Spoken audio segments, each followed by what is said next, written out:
Assalamualaikum warahmatullahi wabarakatuh. Perkenalkan, saya Amelia Arianti dari Fakultas Bahasa dan Seni Universitas Indraprasta PGRI. Di sini saya akan membahas tentang apa itu batasan kata, macam-macam bentuk kata, dan hubungan antar makna denotatif atau makna denotasi, dan antar makna leksikal. Terlebih dahulu kita akan membahas tentang apa itu kata. Kata menurut etimologi dalam bahasa Melayu dan Indonesia diambil dari bahasa Ngapa kata. Dalam bahasa Sanskerta, kata sebenarnya bermakna konversasi, bahasa, cerita, atau dongeng. Dalam bahasa Melayu dan Indonesia terjadi penyempitan arti semantik menjadi kata. Sedangkan menurut Kamus Besar Bahasa Indonesia bisa diartikan sebagai leksem yang bisa menjadi lema atau entri sebuah kamus. Lalu definisi kedua mirip dengan salah satu arti sesungguhnya kata dalam bahasa Sanskerta. Kemudian definisi ketiga dan keempat bisa diartikan sebagai sebuah morfem atau gabungan morfem.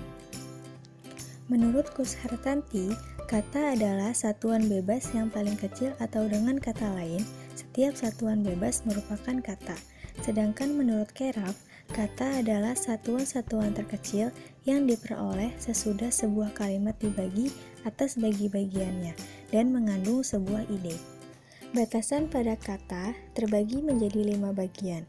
Yang pertama pada jeda, yang kedua keutuhan, yang ketiga bentuk bebas minimal, yang keempat batas fonetis, dan yang kelima saruan sistematis. Contoh kalimat dalam batasan kata yaitu: yang pertama, angkat tanganmu setinggi dada. Yang kedua, masukkan gula setengah sendok teh. Selanjutnya kita akan membahas tentang macam-macam bentuk kata. Yang pertama, bentuk kata asal. Bentuk kata asal adalah bentuk yang belum mengalami perubahan bentuk. Contoh kata: rumah, pakai, sudah. Contoh kalimat: rumah itu mewah. Yang kedua, bentuk kata dasar. Bentuk kata dasar yaitu bentuk tanggal atau kompleks yang menjadi dasar pembentukan kata. Contoh, makan menjadi saya makan nasi. Yang ketiga, bentuk turunan. Bentuk turunan dibedakan menjadi 3 macam, antara lain bentuk kata berimbuhan, merupakan bentuk kata-kata dasar yang mendapatkan imbuhan, berupa awalan, akhiran, sisipan, dan awalan akhiran, yang berfungsi untuk menambahkan arti dari kata tersebut. Contoh kalimat: pada liburan akhir semester, saya dan keluarga bertamasya ke pantai. Budi gemetar karena kedinginan. Lukisan yang ia tunjukkan padaku kemarin adalah hasil karyanya. Adapun bentuk kata ulang merupakan bentuk kata pengulangan kata dasar yang ditulis menggunakan tanda hubung di antara unsur-unsurnya.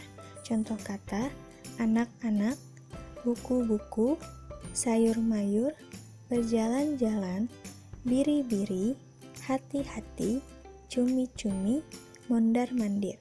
Contoh kalimat: bibiku menjual sayur-mayur di pasar. Pak Somad adalah seorang pengembala biri-biri. Hei, kenapa kau? Sejak dari tadi kuperhatikan hanya mondar-mandir saja.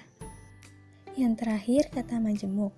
Bentuk kata majemuk merupakan gabungan antara 2 buah morfem dasar atau lebih yang mengandung satu pengertian. Kata majemuk tidak menonjolkan arti tiap kata, tetapi gabungan kata itu yang membentuk makna baru. Contoh kata: tanggung jawab, kacamata, rumah sakit. Contoh kalimat: karena matanya terkena rabun jauh, maka ia harus memakai kacamata. Pedagang kaki lima itu harus dibawa ke rumah sakit akibat pengendara bermotor yang menabraknya. Macam-macam bentuk kata selanjutnya yaitu bentuk pangkas. Pemangkasan merupakan bagian pembentukan kata yang menghilangkan atau melesatkan bagian dari kata. Contoh kata: Saudi yang sebenarnya Arab Saudi, gempa yang sebenarnya gempa bumi, dan burger yang sebenarnya hamburger. Contoh kalimat: Presiden Republik Indonesia menyambut kedatangan Raja Saudi di Bandara Halim Perdana Kusuma. Gempa yang menggoncang Yogyakarta merobohkan rumah-rumah warga.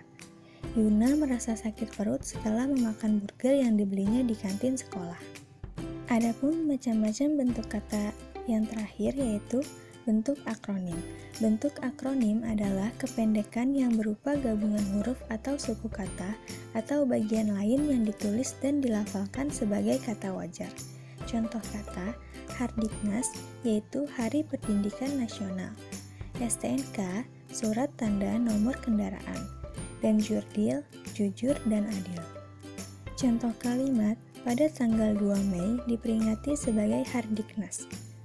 Bagi pengendara bermotor diwajibkan untuk membawa kartu SIM dan STNK demi menaati peraturan lalu lintas. Sebagai seorang pemimpin yang baik bagi masyarakat, maka harus menerapkan prinsip Jurdil. Hubungan antar makna denotatif dan antar makna leksikal, yaitu bahasa digunakan untuk berbagai kegiatan dan keperluan dalam kehidupan bermasyarakat. Oleh karena itu, makna bahasa pun menjadi bermacam-macam, dilihat dari segi atau pandangan yang berbeda.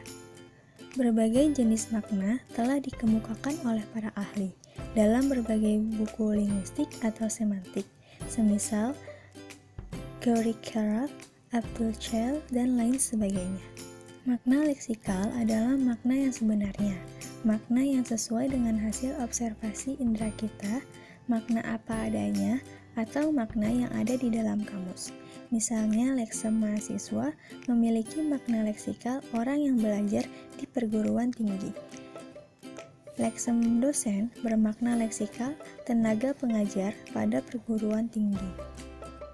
Adapun makna denotatif atau makna denotasi, yaitu makna yang jelas atau makna yang sebenarnya. Dalam ilmu bahasa, makna denotasi merupakan apa yang dijelaskan di dalam kamus.